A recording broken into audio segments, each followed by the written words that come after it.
My baby dolls, we are back again. Another episode of Genesis is coming up for you. As always, I am your host, Ian Kahanowitz, and we have a great recurring guest coming back to the show with Jimmy Leeks. And Jimmy's interesting because he takes a time period, which is usually World War I, and a lot of his books, especially baseball. I got 3 books on baseball, including one that we did earlier in the year from the dugouts to the trenches, which I advise everybody to buy because a lot of people don't know much about this kind of history. It's 100 years already. Back in 1917, the United States entered the war, and of course, the 1918 World Series was, played in September. They shortened the season, and we're going to get into a lot of these players today from Jimmy's book, The Ballplayers and the Great War, which was published a few years ago in 2013. Those who served, where did they serve? Where did this nationalism come in? We're going to be doing a whole historical perspective of baseball and World War I. But before we even get to the book, before we get to Jimmy, again, you are listening to the Comfortably Zoned Radio Network with the Zigzag Man, Ralph Tycho. We got great shows on for you this season. We got Golenbach's University with renowned author Peter Golenbach. We got AP Press Hal Bach on vintage sports. We got Giants baseball, Oakland A's baseball with Charlie O's niece, Nancy Finley. We got Chicago White Sox Cubs ball with renowned sports lawyer, and he has his own radio show in Chicago, Eldon Ham. We got Bill Cachetis in Philadelphia with Philadelphia baseball, past, present, future. We got Mark Littell and Mark Weiss and Mark in the midday. And, of course, you got me, which you are listening to, which is Genesis, the new age in sports and entertainment. And just to let you folks know, this is going to be published a little later, but the Los Angeles Dodgers, congratulations to them. They made the World Series last night, first time in 29 years. Now, if my New York Yankees make it, it'll be the first time the Dodgers and the Yankees will be playing since 1981. And, of course, I was 11 years old when they played, and I remember being so disappointed in seeing the Yankees were up 2-0, and then they lost 4 straight to the Dodgers. But, hey, 36 years later, I'm watching the Yankees coming back from a 2-0 deficit from Cleveland to win the American League Division Series against the best team in the American League.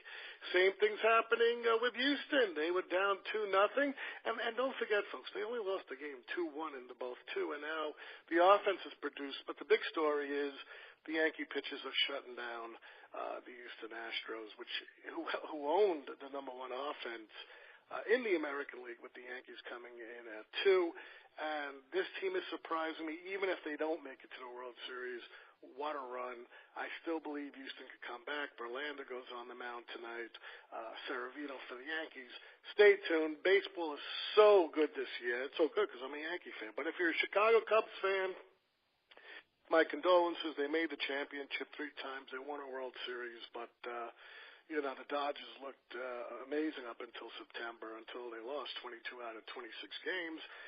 But now they look like they're rolling again, and they have a great chance to win the World Series. They'll probably be favored. But that's another story for another time. We're going to turn the clock back now till around 1917, 1918.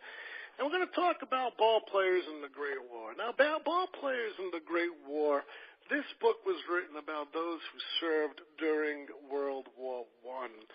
And the good thing about this book is it gives selected newspaper articles, clippings of those who served in the Army, Navy, Marines, the Air Force, the kind of battles they were in, and what was their importance, not only in baseball, but their heroism on the battlefields. And there's a lot to talk about. And Jimmy Leeks, he's a contributor to Sabre Baseball Biography Project and is the creative director of Taillight Communications. And he lives in West Virginia. And don't forget, he just wrote that fantastic book from dugouts to the trenches. And again, we're talking World War I. And if you want to know about this period, he's the man to tell you. Welcome to the show, Jimmy. Thanks very much. I'm glad to be back. I'm glad to have you back. This is a great book, another one. So even before I'm touching on World War I, even before I'm going to go into the baseball players, 100 years before, from 1917, you go back to the 1815, you had this rise in nationalism after the War of 1812. And something similar is happening 100 years later with this whole euphoria about going overseas, over there by George M. Cohan. Where is this nationalism coming from? Boy, that's a good question. I think the American population really didn't have a clear idea of what the Great War was all about. The idea was still exciting to them, and that excitement doesn't last very long once you're actually in the conflict. And Jimmy, let me just say this for a second.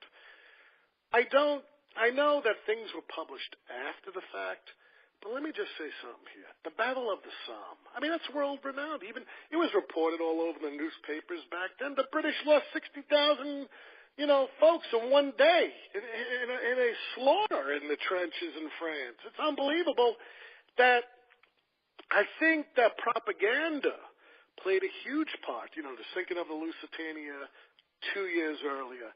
I think that the Zimmerman notice when Germany tried to persuade Mexico to go into war to disrupt the Americans' attention span to Europe, the U-boats, sinking American vessels, and the British propaganda was probably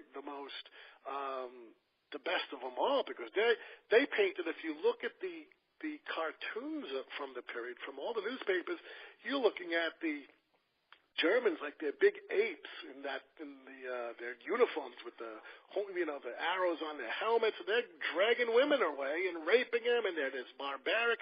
They're the Huns, just like Churchill. How much influence was that on the American nationalism? Well, I think it did have some influence. As you say, the British propaganda was very good and very effective. And there was a lot of American anger over unrestricted submarine warfare, that type of thing. And the Zimmerman telegram pretty much quenched it when Germany was essentially offering Mexico their lost territories if they would come into the war. So there were a lot of factors. I think, too, it sounds strange to say maybe, but I think there was sort of an innocence involved as well. The feeling was, okay, we're in it now. We're going to take care of this, and this thing's going to be over. And you see some of that in the political and sports cartoons as well. Uncle Sam in a doughboy uniform, or Uncle Sam even in a baseball uniform on the sports page, going over to take care of the Hun. Yeah, and you know something? I always urge people to watch old films, but before the censors came in and before all this stuff, I always tell people to watch the movie All Quiet on the Western Front with Lou Ayres. That came out in 1930. It gives a great overview what they were taught in schools, and it gives it from the perspective of the Germans. So it's heroic. It's the fatherland. You're doing a great service. And when these boys go out, and they're only boys, 18, 19, into the trenches, they're finding out something very different than all this hoopla that's going on back home. They're finding it's a living hell. And I always urge people to do that. And part of this whole mystique about fighting and all this, had a definite impact on America, because now in 19 we have an all-work, a fight, and no play. What the hell's going on with this? Well, you're talking about the worker fight order? Yeah. That was very interesting. In the summer of 1918, the government said that certain categories of American workers, American males, you either had to be in military uniform or you had to be in a job in an essential industry, in war work. And there was a question for a while whether that pertained to baseball, and then the government finally decided yes, it did pertain to baseball. And then the question was, well, when does it pertain? When does the order take effect? And then they finally decided that, and which meant the season would end a month early. And then the question was, well, can we play the World Series? And if so, can you exempt just the players in the two teams involved? And they finally agreed to that. And then once the early World Series was over, most of the ball players were either headed into the Army or Navy or into shipyards or steel mills or onto their farms, that type of thing. And you know what astounds me? President Wilson ran on a campaign in 1916. He kept us out of war. And consequently, 20-some-odd years later, Roosevelt did. But Roosevelt took a whole nother year to get into the war. We're talking about Wilson wins the election in November of 1916, and by April, and again, I don't think he was sworn in again as president until March. I think in those days it was March he got sworn in. Next month he declares war. And you're going from a neutral mentality in 1916, and in 1917, 1918, everybody is gung-ho that a lot of these people expected the baseball players to volunteer because of their nationalism. They're playing America's game. Why didn't that happen? Well, there were a lot of factors. For one, I think it's just unrealistic. I mean, you can't hold up ball players or any athlete to that type of standard, really. Saying, okay, your ball players, your role models, you should go first. Well, that doesn't really stand up to reality. The ball players, they may have families, they may have other commitments. There were some ball players, Hank Gotti among them, who signed up right away. Most of them preferred to wait for their draft notice to show up, which was perfectly legal and acceptable, and is what the majority of young American males did, but it didn't play well in some parts of the American sporting press. And when we begin our inquiry with Hank Gotti, because he was the first to go there. Now, let's talk a little bit about what Hank did during baseball, because he was part of that Miracle Braves of 1914. And what did he think about trading his uniform in for another sort of uniform on the battlefield? Well, Hank's a really interesting story. We're from the same hometown, Columbus, Ohio, where I now live again.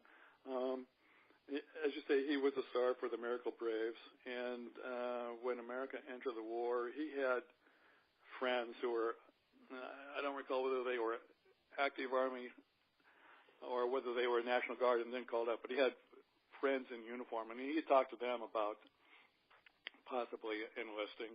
And even during spring training, he and Rabbit Moranville and Johnny Evers were all talking about enlisting. But it was Hank Gotti who did it. In the first couple of days of June, the Braves were in Cincinnati for a series, and there was a game rained out, and Hank hopped the train up to Columbus and enlisted in the Ohio National Guard, which had just returned from service on the Mexican border, and the Guard wasn't ready to take him or other new recruits right away. So Hank rejoined his club, and then actually entered into active duty in July. And you know something? He saw some of the worst fighting of the war. I mean, he saw a lot of duty overseas. He was part of the Ohio Regiment that ended up in the 42nd Division, the Rainbow Division, which had elements from, I think it was 26 states in the District of Columbia. And they went over early. They went over very early. So by the end of 1917, after the World Series, Hank Gotti and the division were overseas, and they were in a quiet sector for a while as they learned their business of war. But in 1918, they were in very heavy combat for a long time. And before I move on to Eddie Grant, I just want to say, Gotti This is great because you got to love it. He came home, he continued further his play, but he also served in World War II as a captain, and he is believed to be the only big leaguer to serve in both wars, and he survived World War II, and he died in 1966 at the age of 76. An amazing story is Hank Gotti, Yeah, he was an amazing story. In World War I, he was a color sergeant. In World War II, as you say, he got himself back into the Army as a captain and eventually was promoted to major. He didn't see combat this time. He was, I guess he must have been in his 50s by then. 53. He was an athletic officer down at Fort Benning, Georgia, which, interestingly enough, the ball field down there was named for him in the 1920s. So he was working with soldiers on the same ball field that bore his name. Now Eddie Grant, what's his story? He became a captain, right? He became a captain, Eddie Grant was a captain, yeah. Eddie Grant was, he played for several teams. At the end, he played for the John McGraw's Giants. He was an interesting character. He was called Harvard Eddie because, in fact, he was a graduate of Harvard University. And the story is that under a pop fly, he would say, "I have it," rather than "I got it," just because he couldn't bear to be so ungrammatical. Right. You see pictures of Eddie Grant from his playing days, and he always looks sort of glum and unhappy. He had lost his young bride to disease before the war, and when the war started, he and his former Giants teammate, Moose McCormick, both ended up in officers' training camp at Plattsburgh in upstate New York. And they both got commissions. Eddie Grant was a captain, and Moose McCormick was a lieutenant. And they went to separate divisions. And Eddie ended up in the Argonne. His unit was trying to find and relieve the famous Lost Battalion, and they were working their way towards that unit. They were under very heavy shelling, and Eddie Grant was just exhausted. He was so exhausted that by one account he could barely lift a cup up to his lips to get a drink, and his men had tried to get him to go back to an aid station or just get out of the line for an hour or two, and he refused.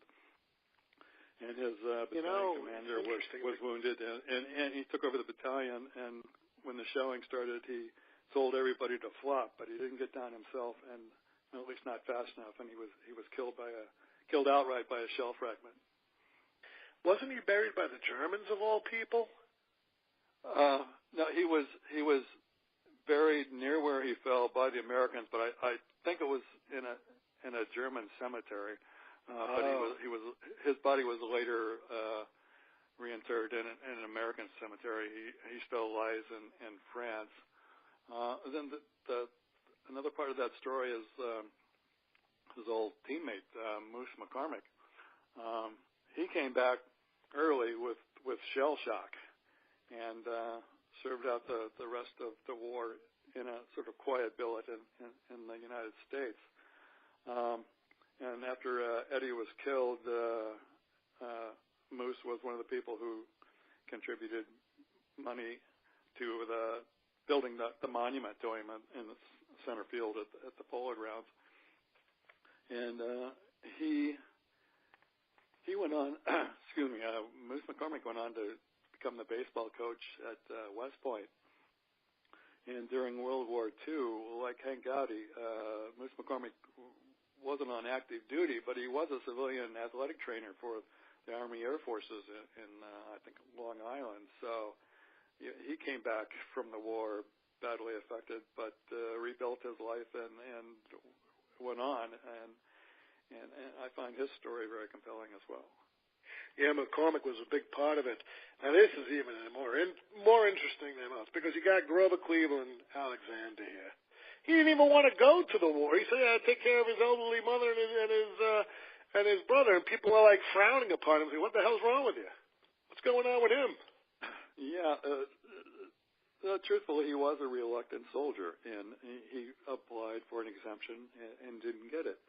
And at one point, he talked about joining the Navy, who had been going into the Army. In fact, he even had an offer to play on one of the Navy teams on the West Coast, but he waited too long, and he was ordered into the Army, and he went. And by all accounts, he was a good soldier.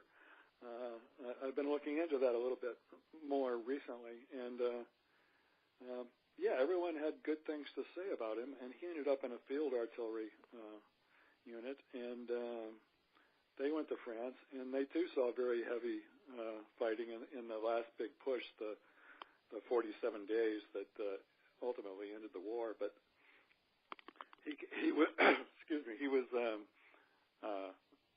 lightly wounded. He wasn't ever in the hospital or that type of thing, but he had shoulder problems from reportedly from pulling the lanyard to fire the big guns, and he had hearing problems, and he probably had PTSD, what today we call PTSD, as well. And it's not in this current book, but I've seen an account since where he said he never really drank heavily until the war. He was a beer drinker before the war. He learned how to drink hard liquor in the Army, and that affected him as well. So Grover Cleveland Alexander did his duty, did it well, and came back badly affected, as many soldiers were. And that was the next question I was going to ask, but you answered it. He was exposed to mustard gas when a shell exploded near him, and it triggered the onset of epilepsy. And like you said, he suffered from shell shock and was just plagued by the whole thing. People don't realize something, how loud the battlefield is when you're in a trench and you read the accounts saying, well, this big shell, you could hear it whizzing by, but when that thing explodes, your eardrums are pretty much bleeding. I mean, these are the grave conditions that you're being in. You're in a trench. You got rats running around. You're sleeping in mud. You're eating in mud. You're taking a bath in mud. You're drinking mud. And now all you're doing is it's a fight between two different trenches because you're at a stalemate. And then one day, your sergeant, your captain's like, okay, over the top. And then you go into what's called no man's land. And that's where most of the, it's going to do you in because the other side's shooting in defense and you're in the middle rushing almost like you see 150 years earlier in the American Revolution, like they're marching right into the line of fire. And so people like Alexander became worse off, and people didn't understand that. Why is he drinking? History always says, well, Grover Cleveland Alexander, two things come to mind. Best pitcher the National League ever had, and two, he was a terrible drunkard. But why was he a terrible drunkard? You just gave the answer, which is very important. That the war affected him terribly. Clarence Mitchell, what's up with him? Clarence Mitchell, he was with Grover Cleveland Alexander in the same unit, 342nd Field Artillery. There were 5 major leaguers and 1 future major leaguer in that unit. It's very interesting. Of course, they had one of the finest baseball teams around, and a lot of those players played for their divisional team as well. And they did play a fair amount of baseball in the United States, and they played a few games in France. But once that last big push started, those crucial 47 days, nobody had any time for baseball. And all those major leaguers in that unit, by all accounts, performed very well. It's an amazing story to me that there were so many ball players on one team. That wasn't unusual in World War I. There were a number of very good Army and Navy clubs that had a number of major leaguers on them. But most of those teams, weren't in the sort of combat that the 342nd was. So I find that a really compelling story. Now, let me ask you this question. When you were putting together this book, this is basically a collection of stories and accounts from newspapers, from letters. You know, how much did you actually encounter where you had to say, well, this was important, that's important, you know? That's the thing. Well, this was something of an odd project for me. You know, most of the books, I'm the author. This book, I was the editor, and I had a lot of material. I had hundreds and hundreds of stories, and I still continue to collect them. So you have to look at it with an editor's eye. You know, what's the compelling incident, or what's the true story that continues on, that connects with others.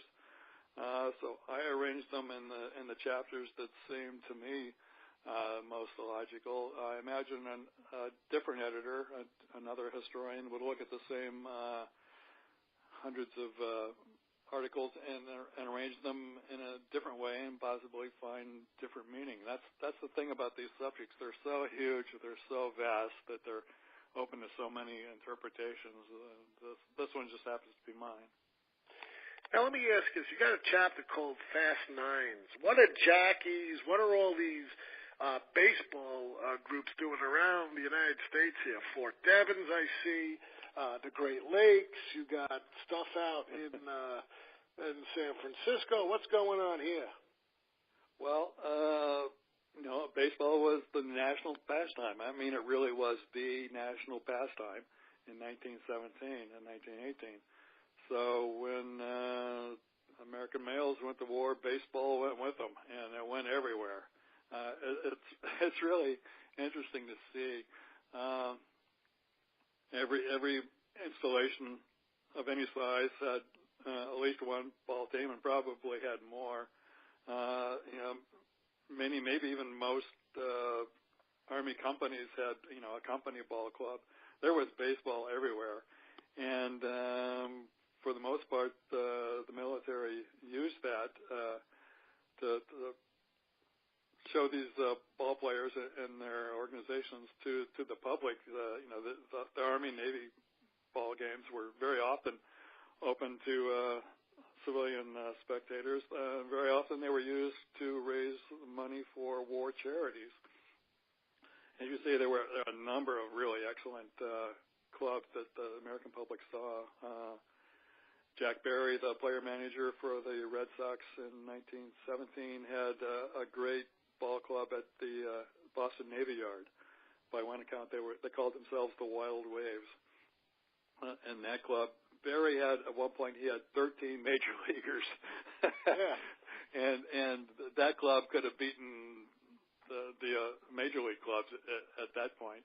And in fact, it was so good that the admiral commanding the naval district up there, I think, got somewhat embarrassed and broke that club up to the benefit of other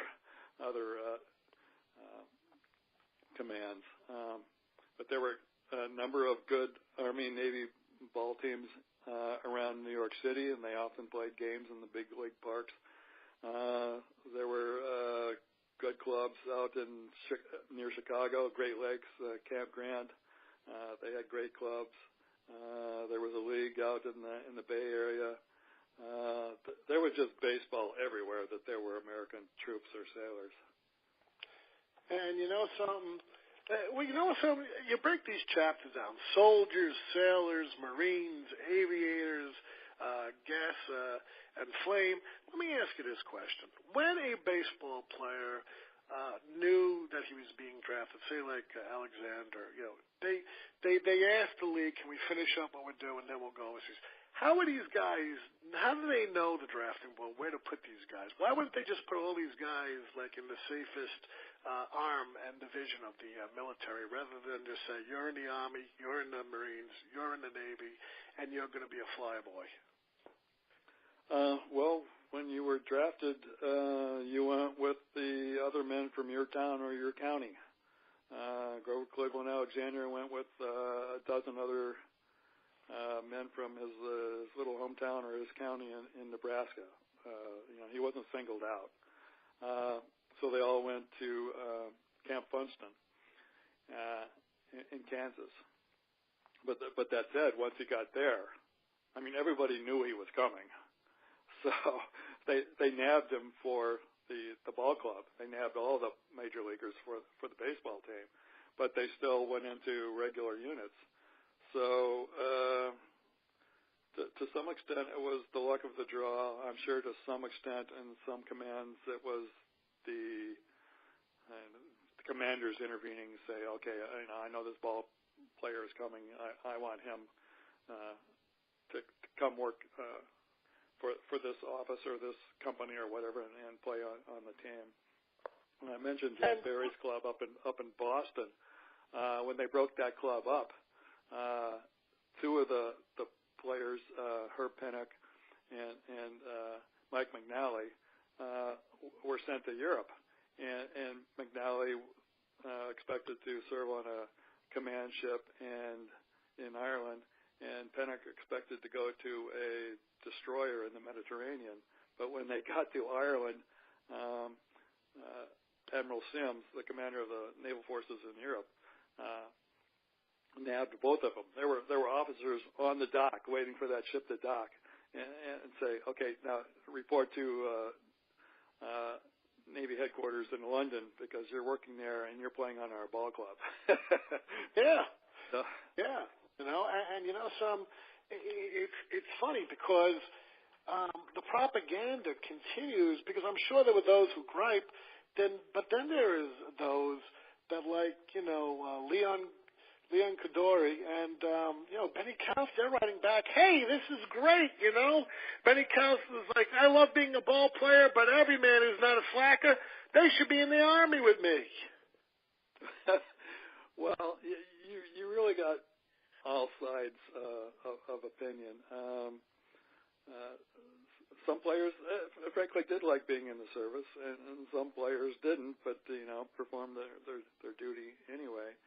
And probably the sports writers and sports editors had their opinions as well. So they would play up what they thought or the players that they liked, and ball players in uniform always made good copy anyway. So if you came across or somebody shared a letter from a ball player to a friend, that would likely end up on the sports page as well. So you heard an awful lot from the ball players who weren't on the field anymore but were in military service. Now, the sailors, you would think that going into the Navy would be a safer bet, but it wasn't due to the fact, again, you have the U-boats, and then again, you got the German battleships going on. But most of the guys who enlisted and who went into and were drafted, went into the Navy, they started as a Yeo man. Let's describe what a Yeo man is. And then, they shifted these titles into new billets, replacing them with enlisted women, popularly known as Yeo women. What's going on here? Well, a yeoman was and is essentially a clerical position. An earlier version was called a ship's rider, and there was a lot of criticism of ball player yeomen, especially up in Boston. Most of those Red Sox and Braves players who were with Jack Barry were yeomen, and they were in essentially office billets. And there was a lot of criticism of that. And when the Navy started taking women for the first time, uniformed women, officially they were yeomen as well, but the newspapers called them Yo Women. And they began to replace the Navy ball player yeoman in the shore billets. And they went to sea or overseas,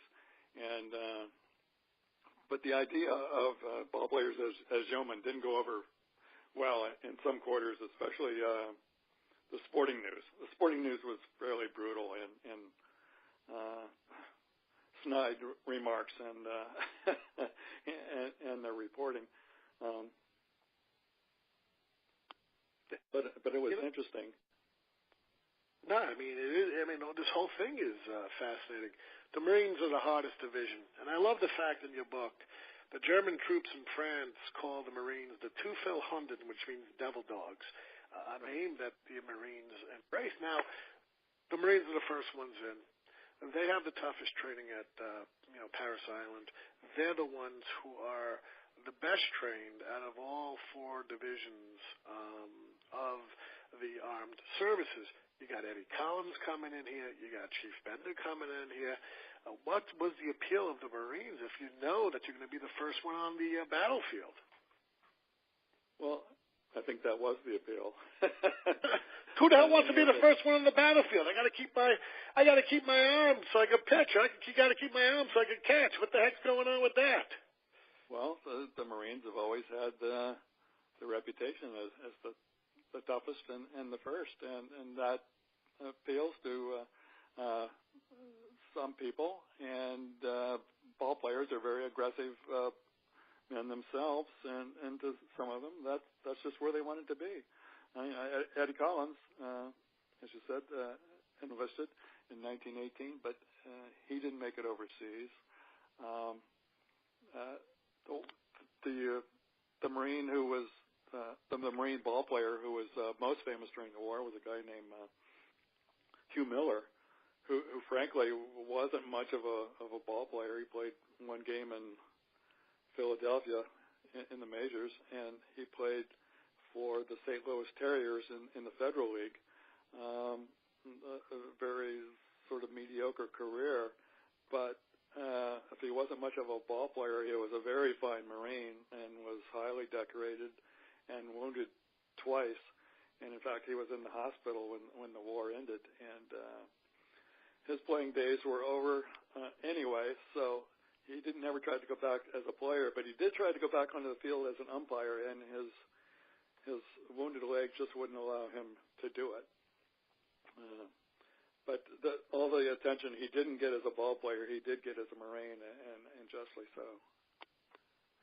And Wally PIPP and Trispica, where the heck are they learning to fly airplanes? The plane is only 14 years old at that time, and America, the United States, didn't even have an air force. Pretty much, they used to, I think, drive the Sopwith camels. They were partitioned with the French. Where are these guys going into aviation and flying? Do they even know how to fly a plane? No, they didn't know how to fly one yet. But Wally PIPP and Tris Speaker both were both naval aviation cadets. They were learning to fly down in Pensacola, where the naval aviators still train today. But they were in training when the war ended, and they were very quickly back into civilian life. Hey, it's unbelievable that you just take not only an ordinary Joe off the street, but probably the best center fielder that has ever played the game in Tris Speaker, and you put him up in the air. What's even more is eye-popping is the gas and flame unit here, because we all know Christy Matheson died at a young age. What was he, 40 years old, I think? And then Ty Cobb. These guys were in the gas and flame unit. What's going on here? And let's talk a little bit how they both were exposed to this kind of stuff. Yeah, the Gas and Flame Division, that was the popular name for it. I mean, essentially it was the Chemical Warfare Service. It was the people who threw the smoke and the poison gas. There were a number of ball players or executives who ended up in that unit, and I think they sort of recruited each other. There was Mathewson, Cobb, Branch Rickey was a major. George Sisler was a lieutenant, though he didn't make it overseas. Percy Houghton, president of the Braves, he was a major, and I think he recruited some of the others. So Rickey and Mathewson and Cobb all got overseas very late in the war, and Mathewson and Cobb there was a training exercise near the U.S. Army headquarters in France, and unbelievably they were using actual poison gas. And the exercise was, to put on your mask and walk through the gas and leave the chamber. But through some incredible screw-up, nobody saw the signal to put on the masks, and the gas was released, and all these soldiers were exposed, and a number of them died. And Mathewson got a big dose. Cobb got a smaller dose, and they stumbled outside. Cobb felt the effects for some weeks, but it never really lingered. Mathewson, it was worse. He got more of it into his lungs. It wasn't the direct cause of his death from tuberculosis in 1925, but it was certainly a contributing factor, the damage to his lungs. People don't realize that if you were fortunate enough to survive a gas attack, because sometimes you couldn't even put on your mask, you're stumbling, you see the gas, you're literally seeing the gas coming across the battlefield, and your masks were sometimes not even on your face; they were hanging. They were a pain in the ass because you couldn't move around so much because they got in the way. And if you didn't get your mask on in time, you could either be, again, mustard gas was pretty much the most potent of all that. You'll burn from the inside out, or if you just got a slight whiff of the gas, you'll have an immense cough. You'll have like burning indigestion every day, every second of your life until you finally die. That's how potent this stuff was. I can't even begin the logic on how they didn't even try to protect these players, not only the players, but those in the units more so than they did, and that they were exposed to this kind of stuff. Yeah, it was really a terrible weapon, and it had been in use for quite a while by the time the American troops got into action. And the gas masks were pretty rudimentary equipment, but it's all they had. And if you were exposed to it, it depended on how long and how much the exposure was to what effects you might have. Another one, Gabby Street, Gabby Street, who did Walter Johnson's catcher in Washington and was later the Cardinals manager. He was in a gas unit, and he was in combat. And when he came back in 1919, the sports writers noticed some scars on his chin from gas exposure. He had been wounded in that last big push. So he was another one in the gas and flame, though he was actually on the field. He wasn't a trainer like the officers. He was a sergeant, and he was in combat. One of my favorite players from this era was Johnny Evers, and I had a show on him a few weeks ago. A fascinating character. He didn't even like his fellow shortstop over there, Tinker, because they fought for years. But let me ask you this. The influence of baseball came with the Americans, like we discussed. How did the French take this? How did they pick up the game of baseball? Well, it's very interesting you bring up Johnny Evers. I mentioned him earlier. He and Hank Gotti and Rabbit Moranville had talked about enlisting. Gotti and Moranville both did enlist. Moranville was in the Navy up there in Boston with the Navy Yard Club. Evers couldn't get in because of arm problems or nerve problems in his arm. He couldn't get into the Army. So he joined the Knights of Columbus, the Catholic Service Organization. The Knights in the YMCA and the Jewish War Board and a number of other organizations sent people overseas in uniform. They were all wearing officers' uniforms with their own organization's insignia, so they didn't stand out on the battlefield. They sent them over as what they were called secretaries, and they ran troop welfare and athletic activities.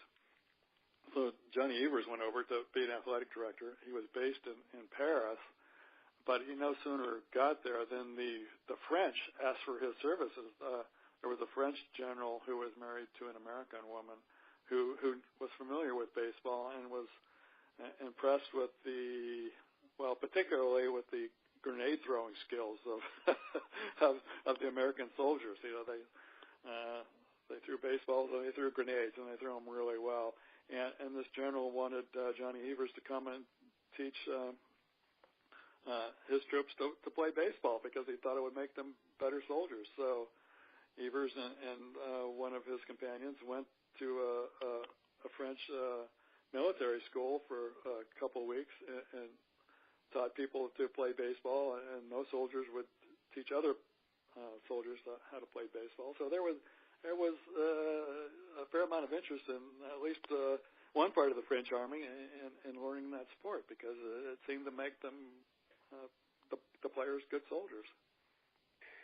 You know, I'm going to be talking right now. I want to segue this segment of the show into the next time that I have you on the show, because next time we're going to be talking about the King and baseball. Now, this is very odd to me. I'm just going to talk about two things here.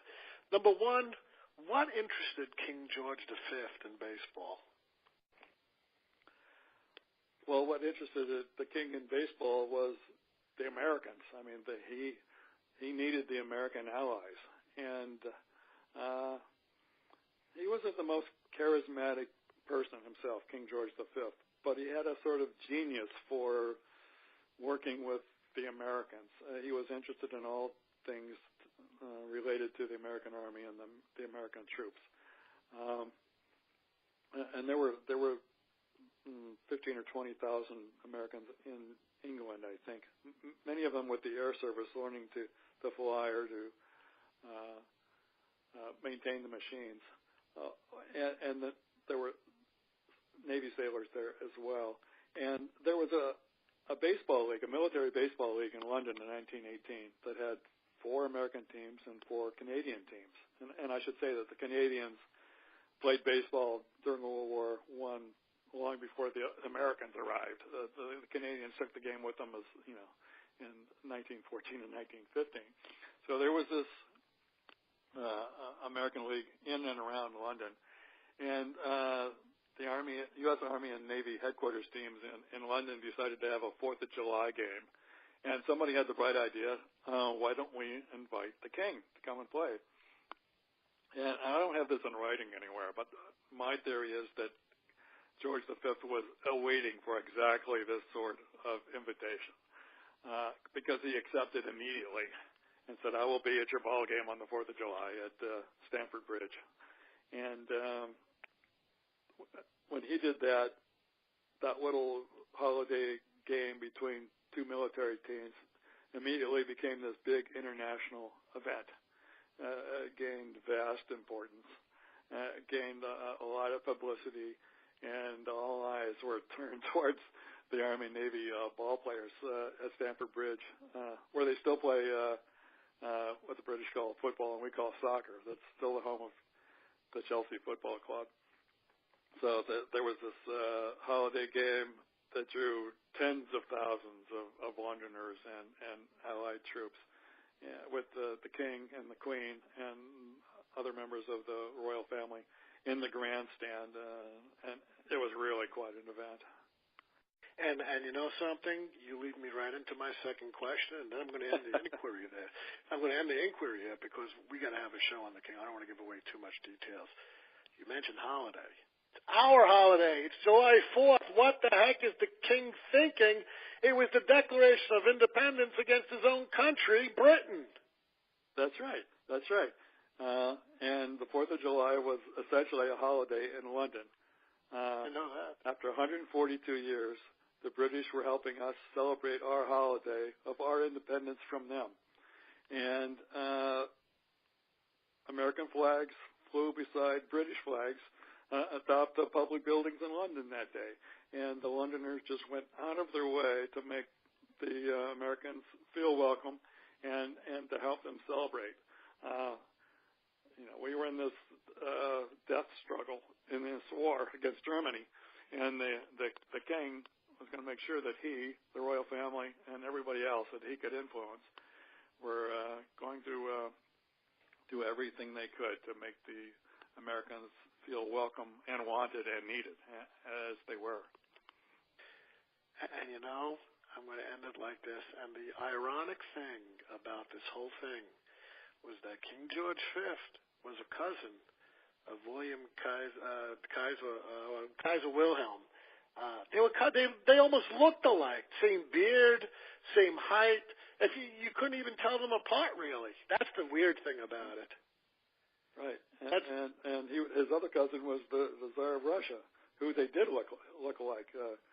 The king and the Tsar could have passed for twins almost. Nicholas. They look so much alike. Yeah, I mean, this is all fascinating stuff. You know, I hope you had a good time today, because I had a great time. I love this stuff. You could tell that I just get so passionate about this stuff because you're mixing two of my favorite things, history and baseball, and I just had a fantastic time. I love when you're on the show, Jimmy. Well, great. Thanks. I like being here. You know, it was really good. I'm going to send you an email. We'll get you back on the show because I got your book, The whole game that took place downstairs with my million other books. I got to go archive it by author's last name. But this is still selling. Where can we find Ballplayers in the Great War? Well, as far as I'm aware, it's available on all of the online bookstores, and if your local bookshop doesn't have it, I'm sure they can order it. It's from McFarland and Company, and they do a lot of good baseball books, and I was happy to do this with them. It's a fascinating topic. You know, I've learned so much from your two books alone, and I'm halfway done with the book with the King. And we're going to get into all the details in a month or so. But I want you to hold the line because I'm going to end the show, and then I'll talk to you for about a minute afterwards. Folks, I had a great time with Jimmy today. Stellar stuff. I mean, if you're into this kind of history like I am, and I know all of you do, love the history that I do. I mean, I've taken you back this week to the 1870s, and World War I baseball is just important. We are honored to have Jim on our show because he is the authoritarian here of the World War I era in baseball. We'll get him back on the show. Go out, get this book. The holidays are coming up. It's a great read for anyone who loves the sport and who loves this kind of genre in the 19-teens. And, add it to your collection because it's definitely well worth it. As always, I'm Ian Kahanowitz. You have been listening to Genesis. And from the Comfortably Zoned Radio Network and for Jimmy Leeks, and in the immortal words of Edward R. Murrow, good night, folks. Good luck. We'll see you tomorrow.